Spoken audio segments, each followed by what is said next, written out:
नमस्कार, बहुत स्वागत है आप सबका। आप देख रहे हैं सेहत से जुड़ा हमारा खास कार्यक्रम हेल्थ गुरु। आपके साथ मैं हूं पुनीत पाठक। आज के दौर में हर साल हम विश्व तंबाकू निषेध दिवस मनाते हैं। आज ही का दिन 31 मई। मकसद है तंबाकू के खतरे के बारे में लोगों को अवेयर करना, दुनिया को जागरूक करना। भले ही छोटा लगे, लेकिन इससे होने वाले रोग और नुकसान बड़े गंभीर हैं। WHO के मुताबिक हर साल 80 लाख से ज़्यादा लोग तंबाकू के सेवन की वजह से अपनी जान तक गंवा रहे। ज़्यादा नशे की लत, कई तरह के कैंसर और ऐसी अनगिनत बीमारियां आपको शुरू हो सकती हैं सिर्फ एक स्मोकिंग की वजह से, तंबाकू के सेवन की वजह से। आपके स्वास्थ्य को ये बुरी तरह नुकसान पहुंचा सकती है।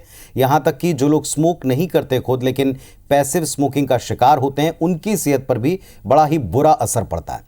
आज अपने इस खास हेल्थ गुरु में आपको हम तंबाकू के शरीर के नुकसान के बारे में बताएंगे। तंबाकू से क्या क्या नुकसान आपके शरीर को पहुंचता है, किस किस तरीके से और कितना घातक हो सकता है, इन सब पर बात करेंगे। शुरू करते हैं आज का खास हेल्थ गुरु।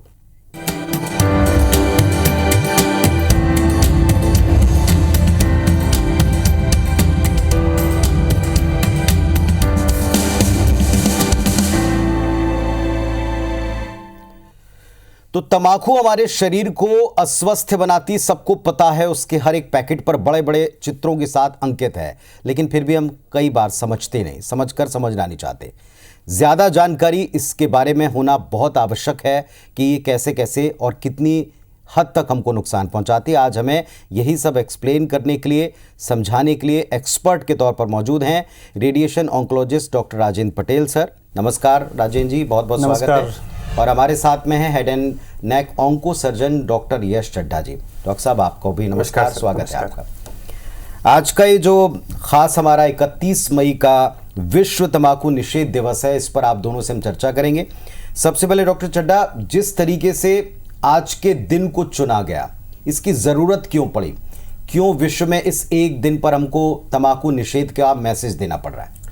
सर, 1987 में जब से वर्ल्ड हेल्थ ऑर्गेनाइजेशन ने नो टोबैको डे बनाने का ज़रूरत समझी, उसका रीज़न फर्स्ट एंड फॉरमोस्ट ये था कि ये जो 1985, 1984 वाला पीरियड था, ये उस टाइम एक पूर्णतः इस्टेब्लिश हो गया कि जो टोबैको और कैंसर के बीच में एक एक्चुअल रिलेशन है। कहने का मतलब कि तंबाकू को कैंसर के साथ में रिसर्च के द्वारा जोड़ा जा सका। और तब ये डिसीजन लिया गया 1987 में कि 31 मई को हर साल नो टोबैको के रूप में मनाएंगे, ताकि एक अवेयरनेस प्रोग्राम चलाया जा सके, लोगों को जागरूक किया जा सके कि तंबाकू खाने से कैंसर होता है और भी कई सारी बीमारियां होती हैं। तो ये उस समय का समय था जब ये इसको लिंक किया गया टोबैको को इन बीमारियों से। इसलिए 31 मई को हम टोबैको अवेयरनेस कैंपेन चलाते हैं नो टोबैको डे के रूप में। डॉक्टर पटेल, हर बार हम ये देखते हैं कि न केवल आप निषेध दिवस बनाने लगे हैं, बल्कि उस पर हर साल के लिए एक थीम, एक चिंता के साथ हम इसमें ऐड करते हैं। तो इस वर्ष को लेकर के भी कुछ खास मैसेज है, कुछ थीम है? यस, इस साल हमारा जो नो टोबैको डे है, इसका जो थीम है, इसमें हम ये थीम है कि हम बच्चों को कैसे टोबैको से बचा के रखें, टोबैको के एडवर्टाइजमेंट से कैसे उनको बचा के रखें, उनके एक्सपोजर से हम टोबैको एक्सपोजर से हम बच्चों को जितना ज़्यादा दूर रख पाएँ उतना ही अच्छा है। क्योंकि बच्चे ही हैं जो धीरे धीरे कम उम्र में सीखते हैं, फिर वो उनको आदतन लग जाती है इसकी, और उसके फिर साइड इफ़ेक्ट्स और उसके दुष्प्रभाव से वो ग्रसित हो जाते हैं। जैसा आपने बताया डॉक्टर पटेल, सबसे बड़ी चीज़ ये है कि जहाँ तक शुरुआत की बात है, यंगस्टर्स में, चूँकि जो इस साल की थीम है वहीं से हम शुरू करते हैं। यंगस्टर में ये एक स्टाइल से शुरू होता है, ये कंपटीशन से शुरू होता है। आपका मैसेज क्या है यंगस्टर को? कहाँ से इन्हें दिक्कतें शुरू हो जाती हैं, कहाँ से ये लत का एक रूप ले लेती? इसको हम एज अ फैशन या स्टाइल ना मान के हम इसको एक दुष्प्रभाव या बुरा तत्व ही माने इसको, टोबैको को, तो बेहतर होगा। यही मैं चिल्ड्रन या यंग पीपल्स को यही बोलूँगा कि इसको एज अ फैशन या एज अ स्टाइल टाइप का ना लें। क्योंकि ये हो सकता है शुरुआत में आपको लगे कि मैं महीने में एक बार लूँगा, हफ्ते में एक बार लूँगा, उससे कुछ फ़र्क नहीं पड़ेगा। बट धीरे धीरे जैसे जैसे इसकी आदत बढ़ती जाती है, तब इसके धीरे धीरे साल, 2 साल, 5 साल में इसके दुष्प्रभाव तब नज़र आते हैं। लेकिन जब नज़र आते हैं तब हमारे पास समय नहीं रहता कि हम इसको रोक सकें।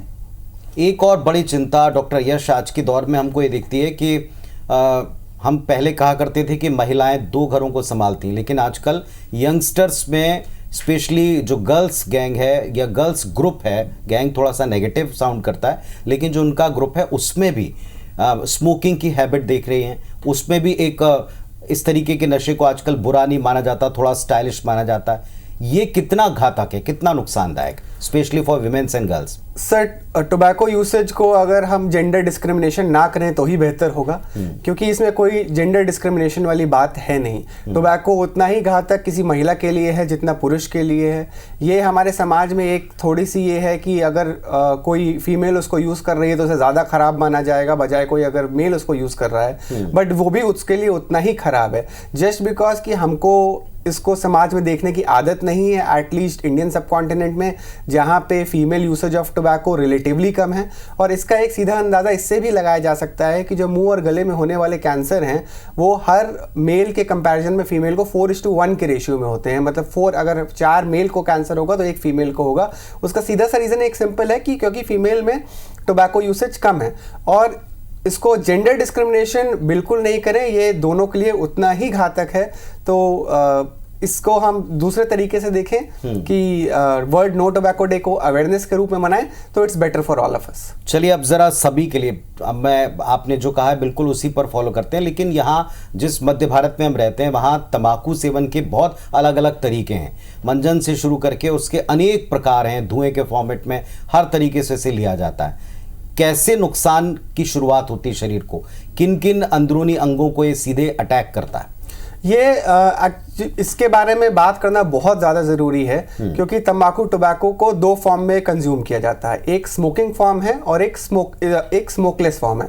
स्मोकिंग फॉर्म हम सबको पता है, बीड़ी, सिगरेट, हुक्का, इन सब फॉर्म में आता है, पाइप, सिगार। और जो स्मोकलेस फॉर्म है, जो इंडियन सब कॉन्टिनेंट में और मध्य भारत में, नॉर्थ इंडिया में ज़्यादा है, वो गुटखा, पान, चूइंग टोबैको जो और तरीके के आते हैं। और जो सेंट्रल इंडिया में, खास तौर पे मध्य भारत में, जो जैसा कि आपने बोला मंजन के फॉर्म में, यहाँ पे एक गुड़ाकू घिसने की प्रक्रिया काफ़ी प्रचलन में रहती है, जो गांव में और उधर देहात रीजन में काफ़ी कॉमन है। और जितना हम नॉर्मली जो हमारे पास पेशेंट्स आते हैं इसे सफ़र करते हुए, बहुत लोग तो टोबैको को रॉ फॉर्म में यानी कि गुटखा के फॉर्म में खाते हैं, बट बहुत लोग वो गुड़ाकू जो तंबाकू वाला मंजन है उसको करते हैं। इसकी वजह से भी उन्हें कैंसर होता है। और आपके इस कार्यक्रम के माध्यम से मैं ये गांव-गांव तक पहुंचाना चाहता हूं कि अगर आप टोबैको, तंबाकू मंजन के फॉर्म में भी इस्तेमाल कर रहे हैं तो वो भी उतना ही घातक है, क्योंकि लोगों को ये पता ही नहीं है कि तंबाकू को मंजन के फॉर्म में यूज़ करने से भी उनको आगे आके कैंसर की शिकायत हो सकती है।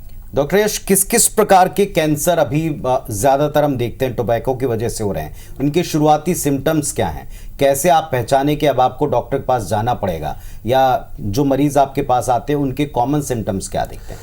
जो तंबाकू रिलेटेड या टोबैको रिलेटेड कैंसर हैं उसमें से मोस्टली हेड एंड नेक यानी मुंह और गले के कैंसर होते हैं। आप एक इस स्टैटिस्टिक्स को समझिएगा कि आज इंडिया में, हिंदुस्तान में होने वाले जितने भी कैंसर हैं उनमें से 40 से 50% कैंसर हेड एंड नेक के हैं। और हेड एंड नेक में हमारा आता है मुंह का कैंसर, गले का कैंसर जिसको वॉइस बॉक्स का कैंसर कहते हैं। और इनमें से भी जो होने वाले 80% कैंसर्स हैं वो टोबैको यूसेज की वजह से है। एक स्टैटिस्टिक्स पे मैं आपका ध्यान केंद्रित करना चाहूँगा कि आज इंडिया में हर 1 लाख पर एवरी 1 लाख पॉपुलेशन 20 लोगों को हर साल कैंसर होता है। और ये सिर्फ मुंह का कैंसर है, अभी हम गले की बात भी नहीं कर रहे हैं। और अगर आप इसको छत्तीसगढ़ की पॉपुलेशन के हिसाब से देखें तो ये नंबर इतना बड़ा है, करीब करीब 8,000 से 9,000 पेशेंट्स हर साल उनको ओरल कैंसर यानी कि मुंह का कैंसर होता है, जिसका प्रमुख सबसे महत्वपूर्ण कारण तंबाकू सेवन है। ये नंबर अपने आप में कितना बड़ा है इस पर ध्यान केंद्रित करना बहुत ज़रूरी है कि अगर हमारे प्रदेश में 1 साल में 9,000 नए पेशेंट्स आ रहे हैं और इसको ध्यान में रखते हुए अब बात है कि हमको कब डॉक्टर के पास जाना चाहिए। एक इसका सबसे महत्वपूर्ण जो सिम्टम है वो है कि अगर आपके मुंह में कोई भी ऐसा छाला है जो 15 दिनों से ज़्यादा से ठीक नहीं हो रहा है, या गले में कोई भी ऐसी गांठ है जो 15 से 20 दिन में अपने से ज़्यादा ठीक नहीं हो रही है, तो इसमें बिल्कुल देर ना करें और तुरंत अपने नज़दीकी डॉक्टर से संपर्क करें। डॉक्टर पटेल, चूंकि आप head and neck onco surgeon ही हैं, लगातार आपके पास में इस तरह के पेशेंट्स आते होंगे, जो कैंसर के बारे में जितनी जानकारी है उसमें एक ये कि जितनी जल्दी आप डॉक्टर के पास जाएं उतना बेहतर है, लेकिन आपका एक्सपीरियंस क्या कहता है? जो हेड एंड नेक के पेशेंट्स आपके पास आते हैं, ये टाइमली आ पाते हैं या अभी भी अवेयरनेस की ज़रूरत है, वो बहुत देर करके आते हैं? इसमें हम लोग जनरली देखते हैं कि जो थोड़ा सा पढ़ा लिखा वर्ग है वो थोड़ा सा जल्दी आता है, और जो गांव के हैं या जिनमें जो पढ़े लिखे कम हैं, जो अनपढ़ हैं या जिनको पैसे की प्रॉब्लम है, घर में आर्थिक स्थिति ठीक नहीं है, उस टाइप के जो वर्ग हैं उनमें हमेशा एडवांस केसेस में ही वो हमें हॉस्पिटल के पास आते हैं या हमारे पास आते हैं। और जो पढ़े लिखे वर्ग हैं वो थोड़ा सा जल्दी आते हैं, बट ऐसा भी नहीं है कि सभी पढ़े लिखे वर्ग अर्ली स्टेज में आ जाते हैं। कुछ पढ़े लिखे वर्ग ऐसे भी हैं, 10-20% आप बोल सकते हो कि वो भी हमेशा एडवांस स्टेज में ही आते हैं। डॉक्टर पटेल, अभी हमारे पास में क्या तकनीकें हैं, क्या प्रोसेस है इलाज की? अगर आपके पास में हेड एंड नेक कैंसर के पेशेंट्स पहुंचते हैं और स्मोकिंग की वजह से या किसी भी फॉर्म में टोबैको लेने की वजह से, कैसे हम उनको शुरुआती इलाज देते हैं या उनकी कितना लंबा उनका इलाज चलता है? क्योंकि कैंसर का नाम आते लोग सीधा भय से ग्रसित हो जाते हैं। बिल्कुल, इसमें जो मुंह के कैंसर होते हैं उसमें मुख्य रूप से जो इलाज है वो सर्जरी है। सर्जरी के बाद उसके जो रिपोर्ट्स आते हैं उसके बेसिस पे हम रेडिएशन और कीमोथेरेपी का डिसीजन लेते हैं। अगर एडवांस स्टेज है तो डेफिनेटली उसमें रेडिएशन और कीमोथेरेपी की ज़रूरत पड़ती है। तो सर्जरी और रेडिएशन पहले के ज़माने से अभी बहुत ही एडवांस हो गए हैं, इसमें डरने वाली बात नहीं है। अभी प्लास्टिक सर्जरी से हम रिकंस्ट्रक्शन भी कर सकते हैं। तो पहले ज़माने में जो क्रूड सर्जरी होती थी जिसमें बहुत ज़्यादा मॉर्बिडिटी होती थी, अब वो कम हो गया है। रेडिएशन और कीमोथेरेपी भी साथ ही साथ एडवांस हो चुके हैं। अब जो साइड इफ़ेक्ट्स हैं पहले के ज़माने में बहुत आते थे, अभी वो बहुत ही कम हो गए हैं।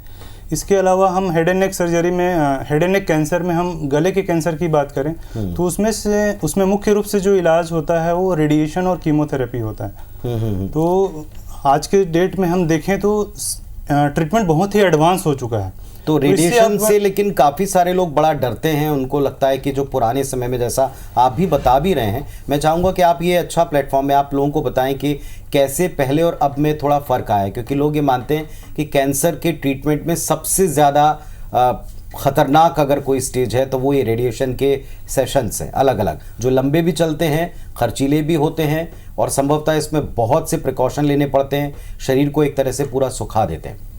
एक्चुअली जो रेडिएशन है, लोगों को ये नहीं समझ में आता कि रेडिएशन थेरेपी होता क्या है। लोगों को लगता है कि जला देंगे, या जैसे हिंदी में बोल देते हैं सेकाई करना है, तो जैसे गर्म पानी ठंडा पानी टाइप का सेकाई है, तो इससे लोग घबरा जाते हैं। बट ऐसा कुछ भी नहीं होता है। रेडिएशन थेरेपी एक तरह से एक्सरे पद्धति से हम इसका जो ट्रीटमेंट करते हैं कैंसर का, उसी को हम रेडिएशन थेरेपी बोलते हैं। तो जैसे आप एक्सरे कराते हैं, सीटी स्कैन कराते हैं, आपको कुछ भी पता नहीं चलता है कराते समय, वैसे ही रेडिएशन थेरेपी में जब आप थेरेपी कराते हो तो इसमें ना दर्द का एहसास होता है, ना किसी तरीके से कोई जलन का या जलने का ऐसा कुछ भी एहसास आपको नहीं होगा।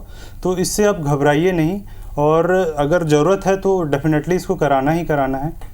और जैसे आप बोल रहे थे कि पहले ज़माने में जो मशीनें थी रेडिएशन की, वो बेसिक टाइप की थी, अभी बहुत ही एडवांस मशीनें आ गई हैं, उसमें कंप्यूटर प्लानिंग भी होता है साथ ही साथ। तो हम जो आसपास के अंग हैं, जैसे एक पर्टिकुलर अंग को हमको रेडिएशन देना है, उसके बाजू में दूसरा अंग है जिसको बचाना भी है, तो ये चीज़ आज के डेट में हम कर सकते हैं। पहले ज़माने में ऐसा होता था कि एक अंग के साथ दूसरे अंग को भी साथ ही साथ उतना ही रेडिएशन जाता था जितना कैंसर वाले हिस्से को जाना है। तो आज के डेट में हम जब कंप्यूटर प्लानिंग करते हैं तो इस चीज़ का ध्यान रखते हैं, और जो बाजू में अंग है जैसे पैरोटिड ग्लैंड है, लार ग्रंथि है, उसको हम अच्छे से बचा पाते हैं। तो बाद में लार सूखने की जो समस्या है वो आज के डेट में रेडिएशन के बाद बहुत ही कम आती है।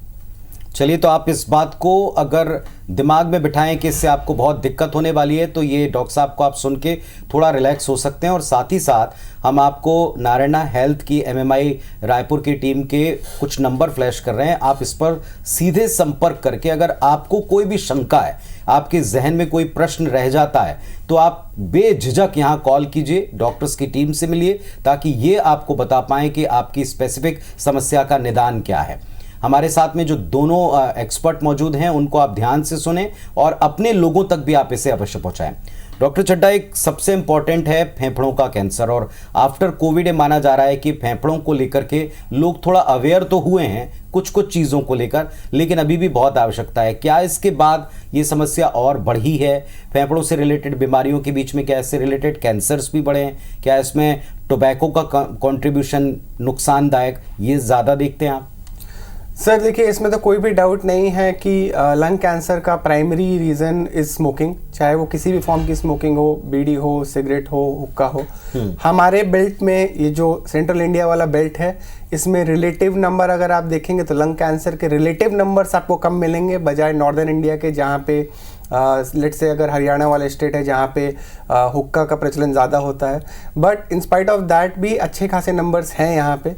और इसमें कोई शक नहीं है कि कोविड के बाद से थोड़ा अवेयरनेस, थोड़ी जागरूकता लंग कैंसर के प्रति तो बढ़ी है, बट अभी भी इसमें बहुत स्कोप है और बहुत अवेयरनेस फैलाने का हमारे पास रूम है कि हमें और बहुत इसमें काम करना है ताकि लोगों को तंबाकू के दुष्प्रभाव से और बेहतर तरीके से जानकारी दी जा सके और उसका बेहतर तरीके से इलाज किया जा सके। इसके क्या शुरुआती सिम्टम्स है? अगर लंग कैंसर की बात करें, कहाँ से एक अलार्म मिलना शुरू हो जाता है बॉडी को कि अब आपको सीधे जाकर चेक कराना चाहिए? इसका एक बहुत ही सिंपल सा ये सिम्टम है। अगर आपको कोई भी खांसी आ रही है जिससे 3 हफ्ते हो गए हैं, 21 दिन हो गए हैं, अपने आप ठीक नहीं हो रही है, हालांकि ये टीबी का भी सिम्टम हो सकता है, बट अगर ऐसा आपके साथ है, खांसी अपने आप ठीक नहीं हो रही है, तो इसकी एक उचित डॉक्टर से, अगर पल्मोनोलॉजिस्ट है, ऑन्कोलॉजिस्ट है, उसकी तुरंत जांच कराएं। क्योंकि लंग कैंसर के साथ में एक और ख़राब बात यह है कि लंग कैंसर का पेशेंट हमेशा देर से पहुंचता है, क्योंकि उसे पता ही नहीं होता कि वो किस चीज़ के साथ में डील कर रहा है, और वो इतनी जगह इधर उधर जा चुका होता है और उसका उचित इलाज नहीं हुआ होता है कि एक सही जगह पे आके सही डॉक्टर को दिखाना बहुत ज़्यादा ज़रूरी है। एक और बात डॉक्टर यश, वो है पैसिव स्मोकिंग को लेकर। कई सारे लोग तो डायरेक्टली खुद स्मोक कर रहे हैं, लेकिन उनके साथ साथ उनके आसपास के जो लोग हैं वो भी बड़ा सफ़र करते हैं। ये कितना नुकसानदायक होती? इसमें passive smoking is injurious, of course it is injurious, but अभी हमारे पास कोई प्रूवन डेटाज नहीं है कि क्या हमारे पास पैसिव स्मोकिंग करने से किसी को कैंसर हुआ है। तो इस पे अभी ऑनगोइंग रिसर्चेज हैं, बट अगर कोई we still do not have any concrete substance to say that the relationship between passive smoking and cancer, but of course it is harmful. मतलब इसमें कोई शक तो है नहीं कि जो है इसका दुष्प्रभाव तो है ही, बट स्टिल अभी हमारे पास कोई तथ्य मौजूद नहीं है इसको प्रूव करने के लिए। डॉक्टर पटेल, जब हम कैंसर से रिलेटेड पेशेंट्स को डील करते हैं तो इसमें आपकी एक पूरी बड़ी टीम मिलकर के उनको समझाती है, बताती है। क्या कैंसर को लेकर के जितने ज़्यादा इंस्टीट्यूट्स हुए हैं, जितने ज़्यादा पेशेंट सामने आ रहे हैं, आपको लगता है कि पर्याप्त अभी अवेयरनेस है? अगर इस मंच से हम उनको कुछ बोलना चाहें कि कैंसर को लेकर के आप डरें कम और जल्दी से प्रिवेंटिव मेजर लें, ज़्यादा बेहतर होगा, क्या आपकी उनको सलाह होगी? बिल्कुल, मेरा तो यही सलाह है कि आप रेगुलर हेल्थ स्क्रीनिंग कराते रहें। हाँ। साल में कम से कम एक बार आप हेल्थ चेकअप जरूर कराएं। उसमें बहुत सारे सिर्फ कैंसर ही नहीं, बाकी बीमारियों का भी आपका चेकअप उसमें साथ ही साथ हो जाएगा। क्योंकि हम जो देखते हैं कि अवेयरनेस तो है, लोगों को पता तो है कि स्मोकिंग से कैंसर होता है, बट लेकिन जो स्मोकिंग करते हैं वो भी स्क्रीनिंग नहीं कराते। तो ऐसे लोग तो डेफिनेटली कराएं, और जो स्मोकिंग नहीं करते हैं या जो तंबाकू का सेवन नहीं करते हैं, वो भी रेगुलर स्क्रीनिंग करा के कैंसर से बच सकते हैं। तो बहुत सारे कैंसर हैं, उनका स्क्रीनिंग प्रोटोकॉल है, तो सालाना कम से कम एक बार हेल्थ स्क्रीनिंग कराएं तो साथ ही साथ कैंसर का स्क्रीनिंग भी हो जाता है। चलिए, तो आपके पास में कुछ नंबर हम टेलीविजन स्क्रीन पर दे रहे हैं, इसको मैं बार बार कह रहा हूं कि आप ज़रूर नोट कर लें इन नंबर्स को, ताकि आप इन पर कांटेक्ट करके अपनी किसी भी समस्या के बारे में, शंका के बारे में बिना झिझक के कॉल कर सकें और पर्सनलाइज आप सलाह कर सकें, कंसल्ट कर सकें। डॉक्टर यश, एक सबसे इम्पॉर्टेंट चीज़ ये आज के दौर में, जैसा डॉक्टर साहब भी बता रहे थे कि आपको एक रेगुलर हेल्थ चेकअप की बहुत आवश्यकता है। बहुत सी ऐसी बीमारियां हैं जो बहुत लेट प्रेजेंट होती हैं सिम्टम के तौर पर या समझ में आती हैं। हमने सुना है कि रीढ़ की हड्डी वगैरह में भी बहुत दिक्कतें आती हैं स्मोकिंग से, ये क्या है? और इसके अलावा कैंसर्स के साथ साथ क्या दिक्कतें शरीर में आप देखते हैं टोबैको से? टोबैको कैंसर तो एक मुख्य डिजीज़ है ही जो टोबैको की वजह से होता है, बट हमको ये भी पता है कि जो लोग स्मोक करते हैं वो मोर प्रोन टू एस्थमा होते हैं, सांस लेने में दिक्कतें आती हैं, हार्ट ब्लॉकेजेस जो हार्ट अटैक का खतरा है वो स्मोकिंग की वजह से काफ़ी बढ़ जाता है, आर्टरी में ब्लॉकेजेस होते हैं जिसको आप हार्ट अटैक जिसको आप बोलते हो। तो तंबाकू के दुष्प्रभाव तो बहुत हैं। जो लोग तंबाकू खाते हैं उनमें आंतों के कैंसर का भी खतरा बढ़ जाता है। तो तंबाकू के दुष्प्रभाव तो इतने हैं कि शायद अगर हम गिनाएंगे तो गिनती भी ख़त्म हो जाएगी। बट अगेन इस यहाँ पे बैठ कर के इस मंच से नो टोबैको डे जिसके लिए हम आए हैं वो ये कि आपको जागरूक करा सकें कि आप इसको किसी भी तरीके से इसके टोबैको को छोड़ें। अगर आप नहीं यूज़ करते हैं तो बहुत अच्छी बात है, अगर आपके आसपास कोई इसको यूज़ करते हैं, हमें पता है कि आपके कहने से शायद उतना फ़र्क नहीं पड़ता, पर हम अपना काम करते रहेंगे। हम हर उस आदमी को ज़रूर टोकेंगे जो तंबाकू का इस्तेमाल करता है, ताकि धीरे धीरे ही सही एक मैसेज सोसाइटी में जाएगा तो सही। डॉक्टर यश, एक और बात है कि जिनको ये आदत है स्मोकिंग की, कई बार हम उनको जब कहते हैं तो वो समझते तो हैं कि हम छोड़ना चाहते हैं, लेकिन इसे छोड़ने की प्रक्रिया, प्रोसेस, तरीके, इसके बारे में या तो जानकारी नहीं है, जानकारी है तो कहते हैं कि बार बार लौट करके वो उसी जगह पे कुछ दिन छोड़ा, वापस से फिर वो उसमें उसे स्टार्ट कर देते हैं। कैसे छोड़ सकते हैं स्मोकिंग को? ये एकदम छोड़नी होती है हैबिट, कोई मेडिकल प्रोसेस है, कुछ दवाइयाँ हैं, या आप कोई सलाह देना चाहें उन लोगों को जो छोड़ना चाहते हैं? ज़रूर। देखिए, टोबैको सेसेशन प्रोग्राम आजकल काफ़ी जगह पे चल रहे हैं। बहुत सारे टोबैको सेसेशन प्रोग्राम्स गवर्नमेंट चलाती है, बहुत सारे टोबैको सेसेशन प्रोग्राम्स एनजीओस चलाते हैं। इनकी आप मदद ज़रूर लें क्योंकि ये हमारी सोसाइटी में बहुत अच्छा काम कर रहे हैं। सेकंड थिंग, अगर आप इनकी मदद नहीं लेना चाहते हैं तो एक थोड़ा सा स्ट्रॉन्ग विल पावर दिखाना होगा। बाज़ार में टोबैको सब्स्टिट्यूट मौजूद हैं, जैसे कि निकोटीन गम्स मौजूद हैं, आप इनकी हेल्प ले सकते हैं तंबाकू को छोड़ने के लिए। और एट दी एंड जो अंत में सबसे ज़्यादा ज़रूरी है कि स्ट्रॉन्ग विल पावर। अगर आपकी स्ट्रॉन्ग विल पावर है और आप एडमेंट हैं कि भाई मुझे छोड़ना ही है नो मैटर व्हाट, हाँ इसमें रिलैप्स हो सकते हैं, हो सकता है अगर आप रेगुलर यूज़र रहे हैं टोबैको के, आप 15 दिन के लिए छोड़ दें फिर रिलैप्स हो जाए, 20 दिन के लिए छोड़ दें फिर रिलैप्स हो जाए, रिलैप्स कभी भी हो सकता है। बट उसके बाद भी अगर आपकी एक विल पावर स्ट्रॉन्ग है कि नहीं, शायद आपने अपने घर में किसी को कैंसर पीड़ित को देखा हो या सोसाइटी में देखा हो और आपके अंदर ये है, अगर नहीं भी है तो भी अगर आपके अंदर एक स्ट्रॉन्ग विल पावर, एक तमन्ना है, एक जज्बा है, तो ये इतना मुश्किल काम बिल्कुल भी नहीं है, इसको आसानी से पूरा किया जा सकता है। डॉक्टर पटेल, एक और बड़ी एक समस्या है, हालांकि इस पर प्रशासन भी कई बार काम करता दिखता है, हुक्का बार्स। हुक्का आज की तारीख में यूथ के बीच में कुछ जगहों के ऊपर, जितनी बड़ी मेट्रो सिटी है उसमें उतने ज़्यादा पॉपुलर दिखता है। शुरुआत होती है कुछ फ्लेवर्स के साथ, लेकिन धीरे धीरे करके ये आपको बड़ी गंभीर बीमारी की तरफ ले जाती है। इसके बारे में बताएं थोड़ा।